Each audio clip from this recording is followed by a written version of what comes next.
But you learned Bengali because you speak it very fluently now. Eh? You know, Vijay, what I did? Huh. What I did was, I had the Hindi dialogues with me. Yeah. There was a double version picture going on. Hindi. Oh, I see. So you had to do your dialogues in Bengali also. I didn't have to do it. There was another artist doing it. So the comparison between the two artists was always there, which really unnerved me. What I did was, I took down all her dialogues, the way she spoke them, and she had hundreds of rehearsals because she would always not take it up quickly enough. And I put those words against the Hindi words that I knew. And I learned the basic Meera's dialogues, pit-pat in Bengali. Maybe my accent was wrong, but I knew it. And then I kept a teacher and learned Bengali.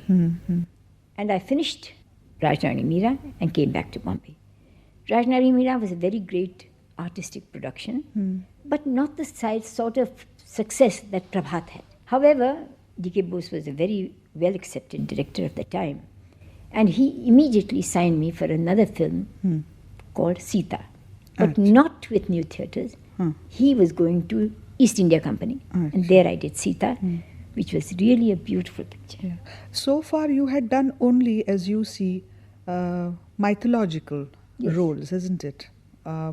And it was, do you think it was your upbringing, your dignity, which was a part of your upbringing, that helped you, do these roles or got people to cast you for these roles? I think the basic training of Shantaram Babu was a tremendous help to me in my life. I can visualize what the person has to do, which sort of sense he gave me. You watch them, watch people all around and see what they do and put that thing into the various characters that you have to do. After finishing Sita with East India Company, where again Prithviraj was the leading man, you did your first social. The title was Inqilab, after the earthquake. Yes, it had a double barrel title. Yes. It was very common in those days, is it, to have an English and... That picture was based on the Munger catastrophe, earthquake. It did fairly well, not very well.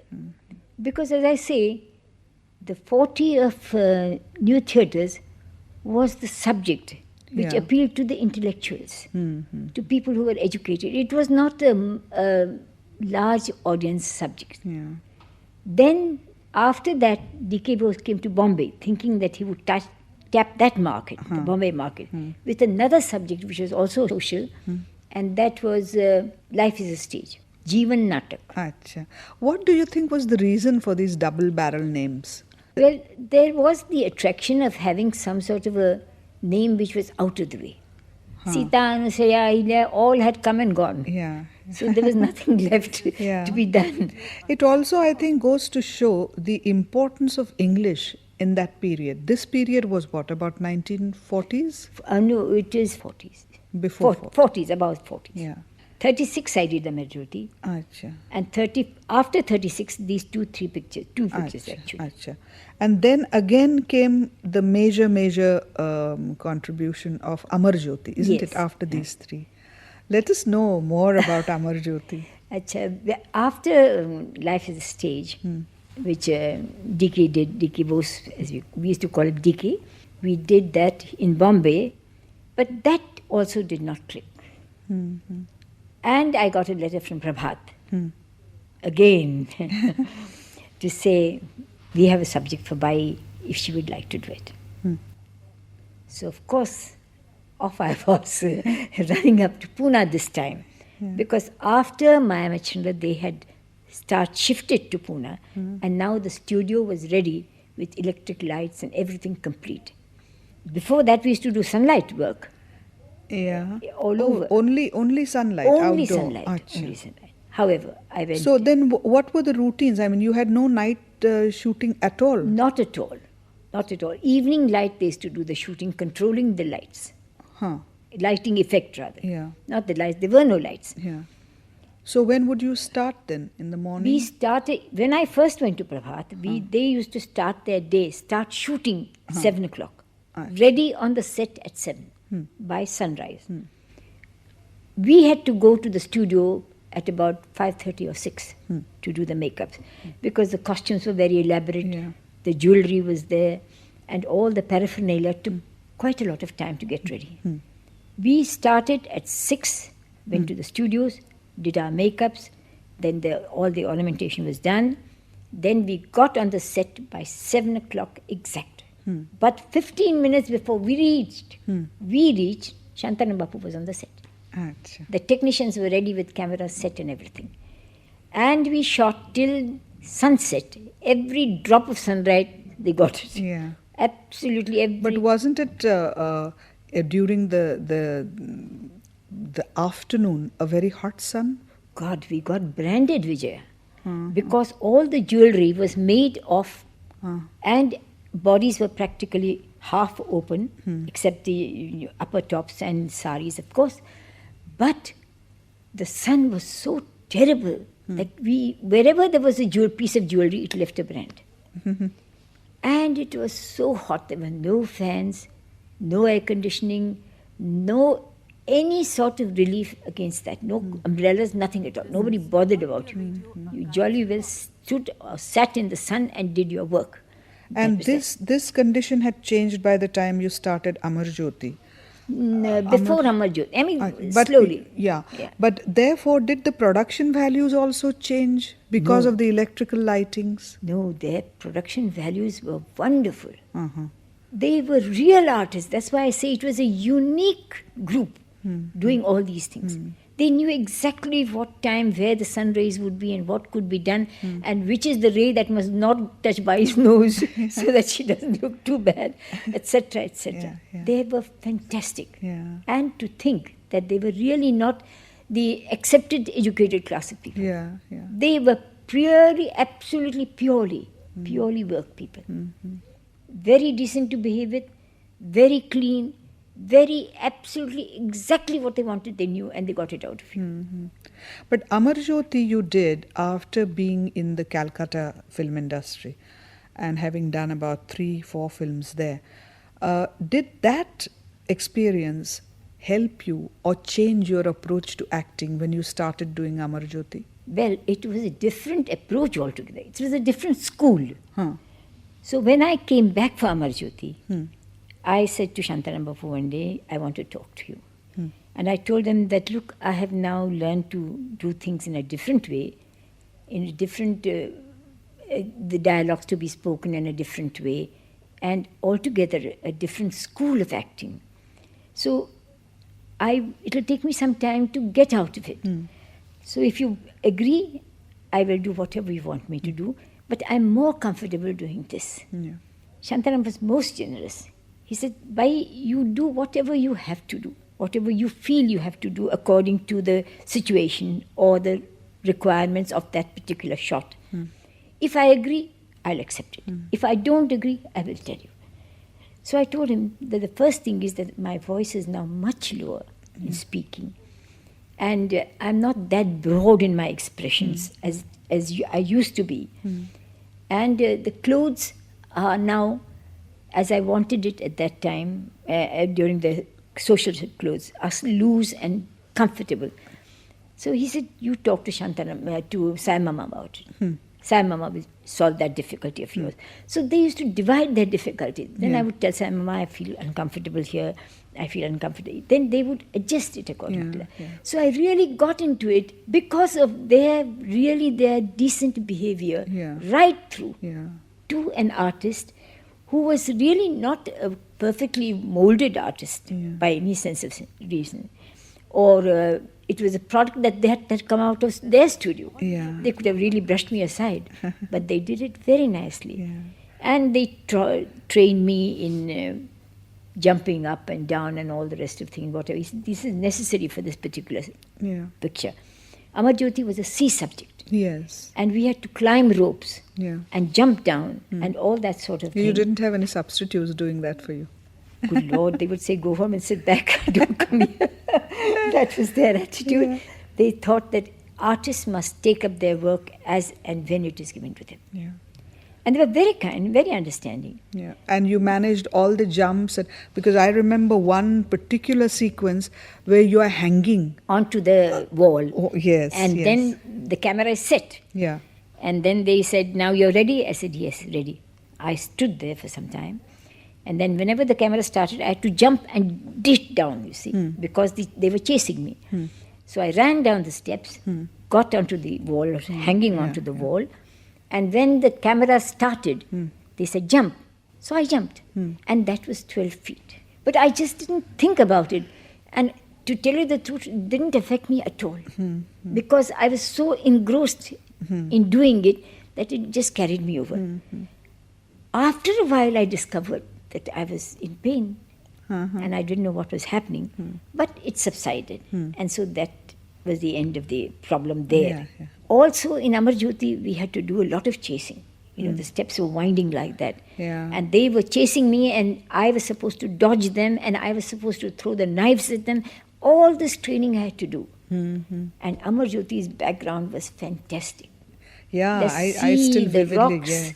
the boats, even the boat swinging effect they gave. Yeah. Gentle swinging of the boat. And the light going, what really I have not forgotten to this day, the way the light of the boat. I swung remember backwards. the inside cabin where the light rocks. Rocks. Yeah, It was such a marvelous touch. Yeah, It used to, these things touched my heart very much. And I got completely lost in it. But you perhaps won't realize while doing it, you may not have felt it.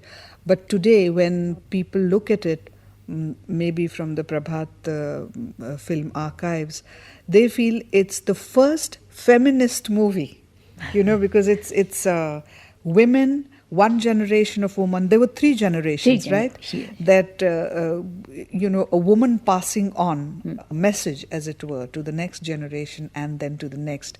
Did you get that feeling when you were doing it, that it was a very special film that you were Absolutely. making? And that light to light, Yes. that was the essence of that picture. Yes. That we pass down a tradition from one person to another. Yeah. What we do it is our responsibility. Yeah. What tradition we pass down is our responsibility. But, so far the films that you had done, I mean, whatever it is, I think Prithvi Vallabh comes much later, were of the, how shall I say, the good woman, who always was secondary to a man. This was the first one where the woman become all important. Wouldn't you say that? No, even in King of Ayodhya, when she stands up and says that I am going to sell myself. Yeah. If my husband has not paid the loan, I will do it. Yeah. Even that was a gesture, I feel. Shantanu Bapu always had a point in the picture. And he was always encouraging the feminist movement. Yeah. In Kunku. Yes. I mean, that was a picture. That was, of course, it was a novel and all that, but to push it onto the people. Yeah. In fact, I feel what you say is absolutely right. In literature, even traditionally, in Maharashtra, women have been considered with a lot of prestige, and they've been given their place in society, which is almost parallel to a man. And I think that is what gave you these fantastic roles to play at that point of time. Also, Vijay, they felt I could carry them. Yeah. And they made it possible for me to carry them with their equipment and their clothes and their drapery and jewelry, which emphasized everything. They were very clever. Any defect in your body, they would immediately cover it with some artistic thing. Yeah. If your face is not the right kind or the right oval shape that they wanted, they would bring down a jewelry string down here and cut the breadth of your face if they wanted a smaller face. They were very, very great artists, I must say. Then after Amar Jyoti, which according to me is the highest point of your career at that point of time, which was already 1945, was Amar Jyoti? Amar Jyoti was 36. Oh, 36. Yeah. So we still have not come to the 40s. No. Then what happened to you? After Amar Jyoti, I went to Kolhapur because Akkasai Maharaj, His Highness's sister, she had set up a studio, and she wanted me to come and do a film for her. And of course, Akkasai Maharaj, there was no saying no to her. So I went. And of course, they made things very comfortable for me. I stayed at the palace. I had a car for my conveniences. The children would come and have a holiday and everything. It was really very good. But the picture was just a very tame, artistic sketches. That was all. That is where you say, I've got that ghada. Oh, I see. It was done by Babura painter, who was essentially a painter. The technical side of it was done by people like Shantana Bapu, Sahib Mama, and Damle. These are the people who did the other side of it. Yes. And this was directed by Baburao painter? It was supposed to have been directed, but Baburao, had the speech difficulty. So he always used to get somebody to explain exactly what was wanted. And he got it over that way. But the artistic effect was great. But it was like a beautiful album. One picture after another. That's all. And then when did you start your own concern and why? When I went to Kolhapur to do Akkasaheb Maharaj's picture, the atmosphere in Kolhapur was that there's lots of money in films, so let us do productions. So Maharaja had one studio, Akkasaheb Maharaj had another studio. Two studios fully equipped in Kolhapur. And the competition was who goes where. So Akkasaheb Maharaj got me first and said, you must do my picture. And I was doing it. In the meantime, a few people from Bombay had come to tell me to take production in hand, to start pictures. I said, no, that's not my forte. I have no staff, nothing at all. I'm an artist and that's about all that I can do. However, they insisted, but why do you worry? You collect people around you, you know so many people, and you do the production. And another thing I told him, I said, I will not take any financial responsibility. I've got 2 children to be brought up, and I must say that I will not spend any money anywhere else except on my children and my home. They agreed. They gave me a carte blanche and said, you do whatever you want, we leave it to you. You give us the budget and keep within the budget. So they gave us a really very, very free contract. And I collected people that I knew. I asked Govindrao to come and do the music. Altekar did it. Altekar was the director. And that everything was left. In the industry, nothing remains. Everything all comes out. So it is all by his hands, was the verdict. And I started doing the picture with a lot of fanfare. But the most unfortunate thing happened. Just as we were doing it with great gesture, and we had done a lot of scenes and really well done, my husband died of heart failure. And that just stumped me. I didn't know which side to turn. Not that he was very much of use to me in my profession or anything, but I somehow felt that I'd completely lost my grip on things. It unnerved me. The productions were there. There were 2 pictures on the floor. Other people's pictures were there. And I had to finish this. I was obliged to finish the picture. That was my condition, naturally. But I must say the financier was very generous and said that if Durgabai doesn't want to work, I will relieve her from the contract. How did the society react to My your going personal back- loss? Well, Vijaya, it was a terrible time for me. Very difficult. Because firstly, the family and the community and everybody blamed me for this unfortunate incident. They said that because I was away, because I did, etc., all the things, all the unsympathetic things that they could say, they said. Also, I didn't know which way to turn now, what to do. But my father was very strong. He was very affectionate. He came to me and said, look, you have taken other people's money to do some business. You jolly well finish that picture. You will not ditch the man. Do it to the best of your capacity. But you must not let that man down. If you had died, it was a different thing. But since you're standing and doing something else, you'll have to do something. So you must finish his pictures. So within a month, my father was very strong. He caught me by my hand and said, come, we go to Pune. We did those pictures in Pune. And he made me finish that picture. The picture was not a very big success, but it was not a loss either. And I came back absolutely broken and crushed out as it. I didn't know which way to turn. And people said the most unkindest things that they could think about. I don't understand why people hurt you when somebody's already hurt. Family was really very, very hard. except my mother and my father. The children didn't know which way to turn because they were so young that they were barely 12 and 8 and their whole life before them, and I was not a young person, I was already 36 and this tragedy on top of it. So I felt that I would be absolutely flattened out. And I lay low for some time. By that time we had accumulated a little money, and I lay low for some time. Then I decided that I will do any pictures that come to me, because after all I have gone into a profession. And I must treat it as a profession. I said to myself, I have to do it. I have to do something. I can't sit back on what I have. It's not possible. So any little smaller productions, what you would call today B productions, I took them. And I did them very sincerely, as much as I could. Although my health was not well and I was really a nervous wreck, but I just grit my teeth and said... But you know, I have always found this, that society, not that they mean to be, but the cruelty in society surfaces when there is really a lot of sorrow in somebody's... it can stem from a death, it can stem from a broken family. Because I feel that people can talk about sorrow much more and gloat over it. When one says, oh, that person is very happy or doing very well, the subject matter finishes. And I think that is what makes society very cruel. But I think they cause untold harm. Untold suffering, untold harm. It is very, very difficult for a woman to stand alone and to look after her 2 children and to make a living out of it.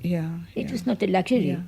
It was really a necessity, not only for me, but for the children and my in-law family, because they also were We're helpless. talking about this period which was personally very traumatic to you, but I think looking at it now after about 30 or 40 years, that is where I said the grit of yourself as a person, and which I consider an embodiment of the strengths of Indian womanhood, surfaces. It would have been very easy for anybody to break down at that point. But I think you were a type of a person who couldn't accept being broken down, and with a lot of resilience you stood up again, which one admires you for a tremendous lot. Vijaya, actually the driving force of my life has been my children. I feel that we have children, we have a duty to them. And I wanted to see that my children got their education, a decent home, and they did something in life of which they would be proud. That is what kept me fighting on all the time and with everybody. With my back to the wall, I decided that I was going to see, if I could help it, that the kids got on, they got their fair chance in life, which I think every child should.